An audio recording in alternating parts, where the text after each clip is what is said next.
Shot in 4K ultra high definition. Your number one source for local news. WRAL News. Coverage you can count on. Here it comes. The Arctic blast is on the way. Already temperatures are starting to drop. I'll show you when we'll fall below freezing. Car break-ins. This morning, police are investigating at an apartment complex in Raleigh. How investigators are working to find the suspects as they piece the details together. And making progress. The Senate strikes an agreement that could bring the government shutdown to an end. We check in with passengers at RDU who are still facing the effects of cuts.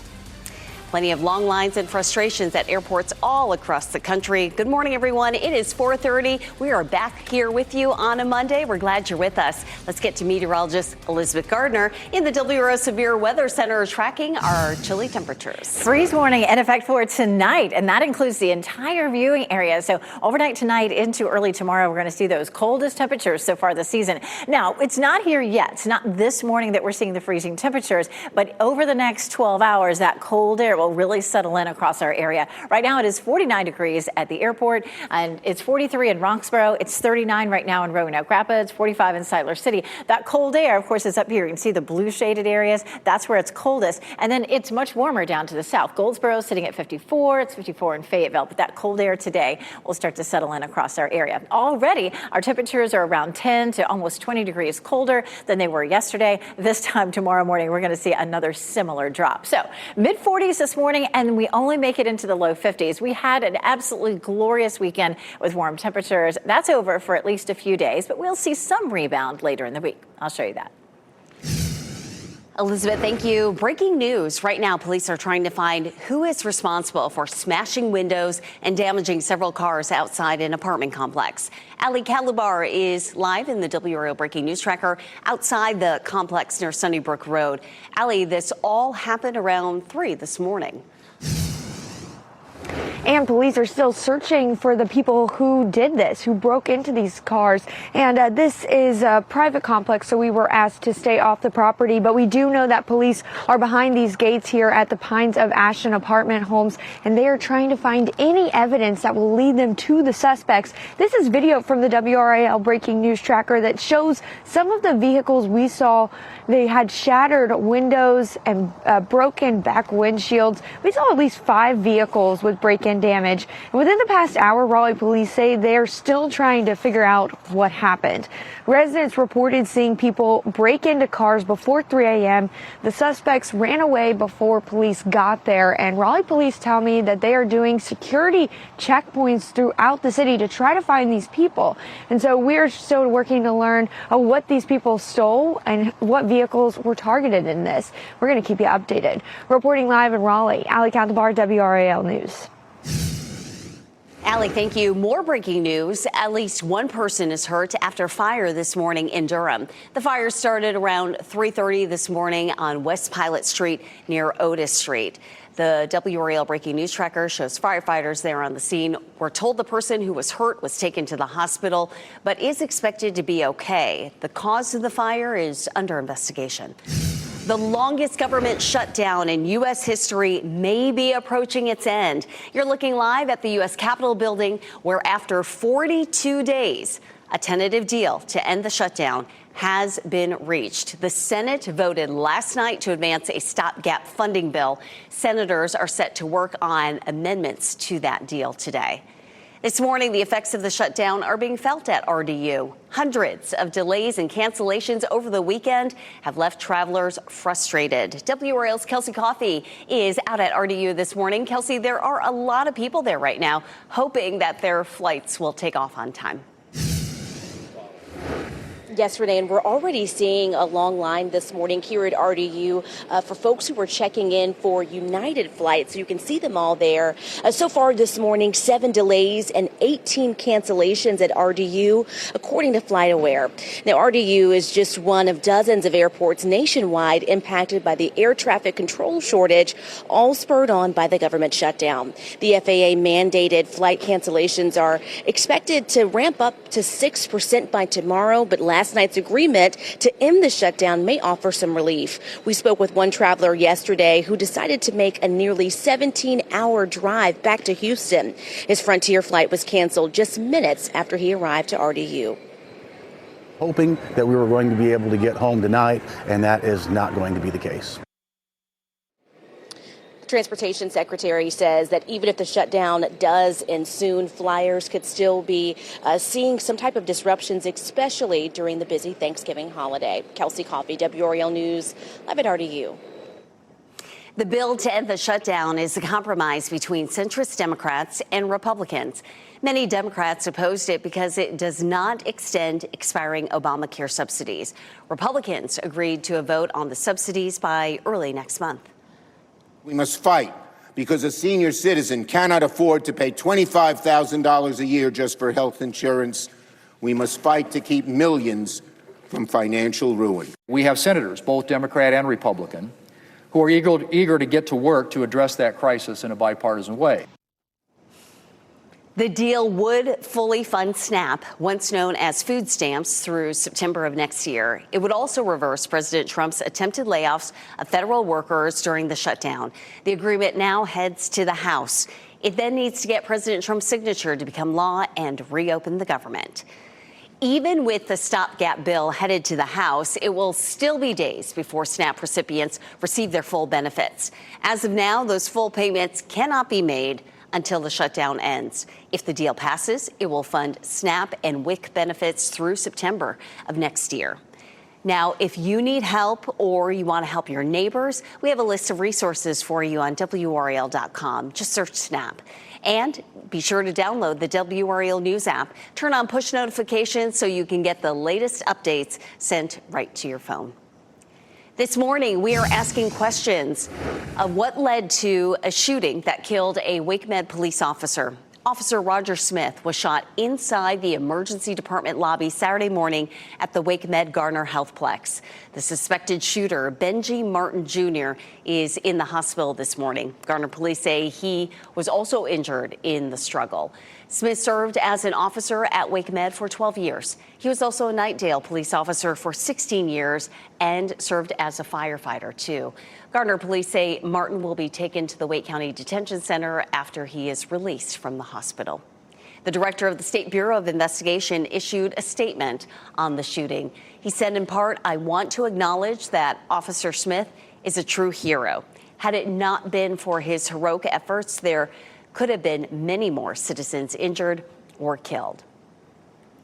A man has life-threatening injuries after he was shot several times in Durham. Video from the WRAL Breaking News Tracker shows the scene on Laurel Avenue. This was around 7 last night. We're working to learn whether police have tracked down the shooter. One person is dead after a house fire in Goldsboro. This started just before midnight Saturday night at this home on North James Street. Fire crews fought their way inside and they found the victim. That person's name has not been released. A firefighter was taken to UNC Health Wayne for minor injuries and has since been released. The cause of the fire is under investigation. An off-ramp of I-40 in Orange County will be closed for another week. The exit 261 off-ramp onto Old NC 86 is closed for construction. The work has been extended until November 17th because of weather delays.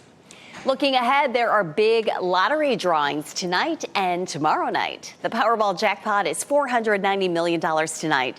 Then tomorrow night, the Mega Millions jackpot is $900 million. You can watch each drawing on WRAL just before our 11 p.m. news. Later today, we will hear more from Duke football head coach Manny Diaz and NC State football head coach Dave Doran. Duke suffered a tough loss to UConn on Saturday, losing 37-34. The team is now 5-4 on the season. NC State is still riding the high of their major win over 14th-ranked Georgia Tech earlier this month. Coach Diaz will speak at 1 and Coach Doran will speak at 5. WRAL will be listening and we'll let you know what they had to say. Ending the war. Russian leaders say they want to meet, but they won't budge on their conditions. We'll break down the back and forth over the weekend. And a tense situation. Someone shot at federal agents in Chicago. where DHS stands in the search for a suspect.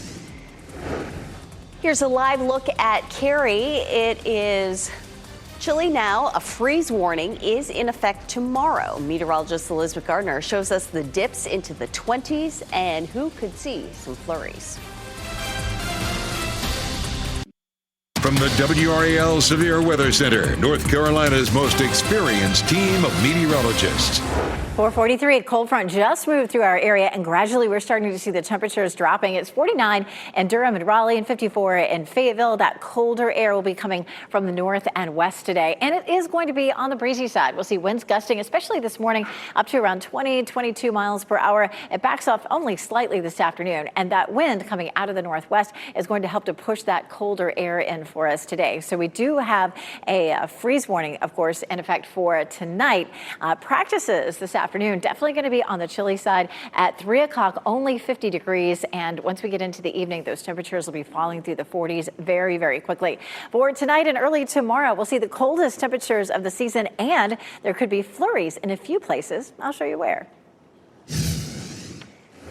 Elizabeth, thank you. The Department of Homeland Security says someone fired shots at federal agents in Chicago.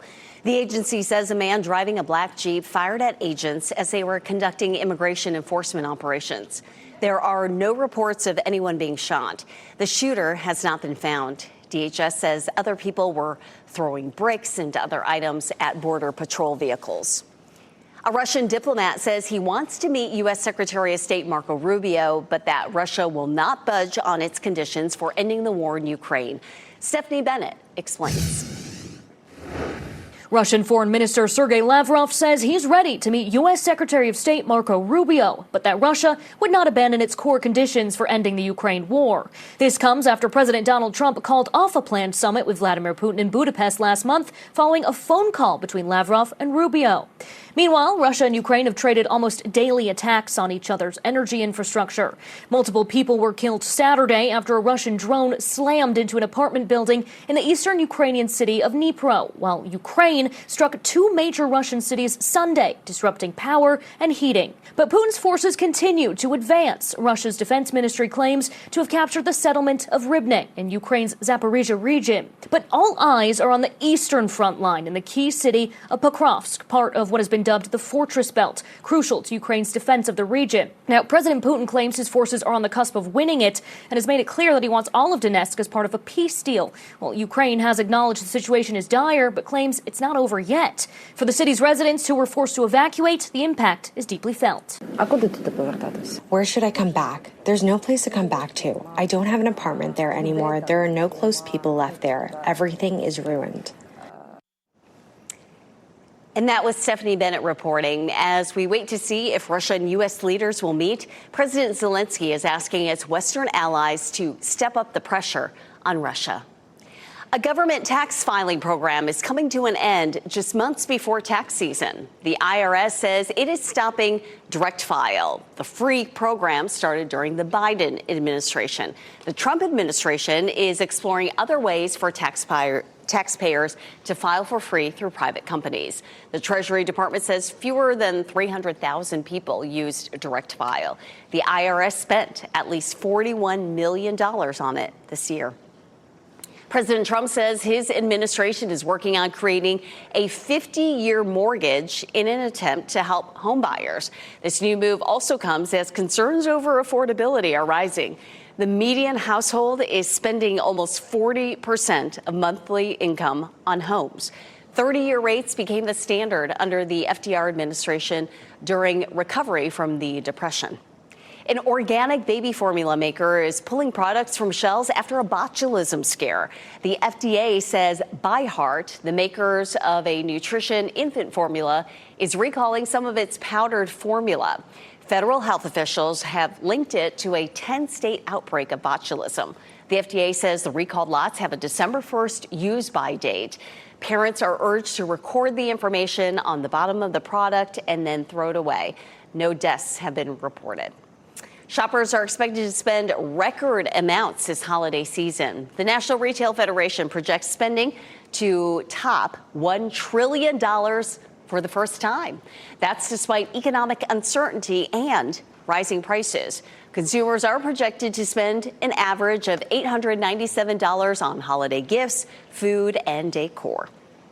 The Holiday Express at Pullen Park is sold out, but 5 lucky families can still hop aboard. Win a family 4-pack to the sold-out Holiday Express with lights, train rides, and holiday cheer. You can enter now at WRAL.com/contests. Watch WRAL Morning News at 6 a.m.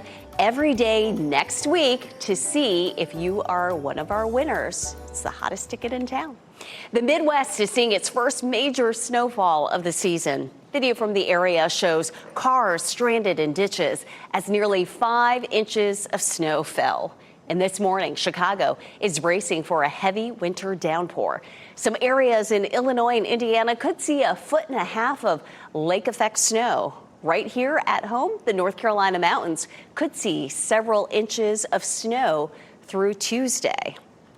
And the kids are wondering, are we going to get any snow around here? Well, let's get to meteorologist Elizabeth Gardner. Maybe we'll see a few flurries, Elizabeth. It does look like there's a possibility that overnight tonight we could see a few flurries, mostly while people are sleeping. And of course, you know, it's been so warm. Our temperature yesterday was 77 degrees. So it's not going to stick anywhere except maybe just, you know, on grassy surfaces for a minute or two. It will be gusty winds this afternoon, 20 to 30. Those gusty winds are what's going to push that colder air in. A few flurries are possible from the Triangle area northward after 9 o'clock. And the big thing will be the widespread freeze that we end up seeing tonight and into tomorrow, with the wind chill to go along with it. Of course, we're looking at that cold air dropping in over us. And we take a look at our temperatures overnight tonight: 26 in Roxborough, 26 in Roanoke Rapids, 27 Durham, 25 in Sanford, 29 Fayetteville. Nobody escapes the freezing temperatures for tonight. All of our towns will drop into the upper 20s to right around 30 degrees. So there is a freeze warning that's in effect for tonight into early tomorrow morning for the entire viewing area. Here's a look at Futurecast. We'll kick this off at 1 o'clock this afternoon and roll it through. Definitely the mountains will be seeing some snow at that point. I'm not sure why it didn't roll all the way through. Well, let's start that up again and wait for that to move all the way through. There's 3 o'clock in the afternoon, and it's just a little slow moving loop. There's 7, 8 o'clock, 9 o'clock, and you can see these patches of snow. There's 1 a.m., and that's about the first time we might start to see, at least on this version of Futurecast, and it's likely out of here by around 6 a.m. So again, it won't be enough for any accumulation, but the first time that a few flakes fly, we know how excited everybody gets. Hour by hour wind chill. Look at this. Tomorrow morning, our wind chill will be in the low 20s. I mean, what a shock that's going to be from the beautiful weekend that we had. So just make sure that you're dressing kids warmly that have to go out to the bus stop. Right now it's 49. It's not this morning, it's tomorrow morning that we're going to see the chilly temperatures, but it's a little breezy this morning. Gusts to 21 in Rocky Mount and 16 right now in Southern Pines. Our current temperatures range from low 40s in Roxborough to 50s down to the south, and we're looking at mainly upper 40s in the Triangle. It will be cold through tomorrow, and then after that, look at how temperatures rebound. As a matter of fact, by Saturday, we're back to 68 degrees. Thanks, Elizabeth. Remakes and returns. A Kill Bill double feature is coming to theaters, and a possible new version of a 1974 comedy. We'll show you what's happening in entertainment news. Plus, the second coming. Sesame Street is celebrating a birthday. How a reimagined take on the classic is marking the date. A killer double feature, and a 1974 action comedy could be getting a remake. Here's David Daniel with today's Hollywood Minute. You and I have unfinished business. Quentin Tarantino's Kill Bill came out in 2 volumes in 2003 and 2004. Now it's all coming together. Kill Bill, The Whole Bloody Affair, will unspool in theaters beginning December 5th as one movie, running more than 4.5 hours, including a 15-minute intermission, and featuring a never-before-seen anime sequence. Thunderbolt and Lightfoot. That sounds like something, doesn't it? The 1974 action comedy Thunderbolt and Lightfoot, starring Clint Eastwood and Jeff Bridges, could be getting a remake. The Hollywood Reporter says Ryan Reynolds is producing an adaptation of the heist flick, including collaborating on the script and considering playing one of the leading roles. From the big freeze to the great thaw, life finds a way.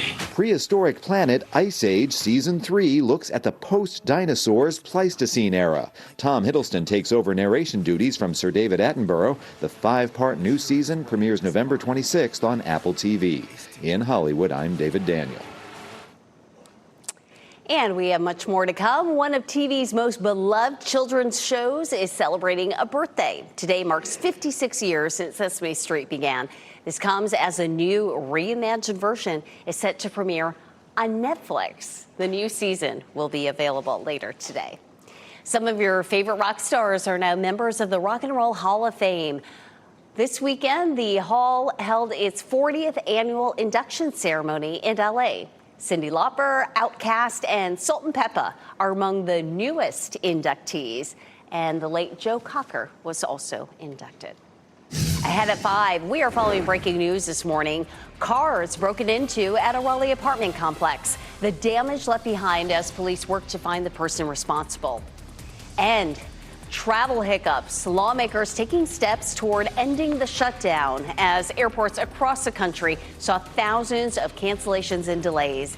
How much longer this could hang around?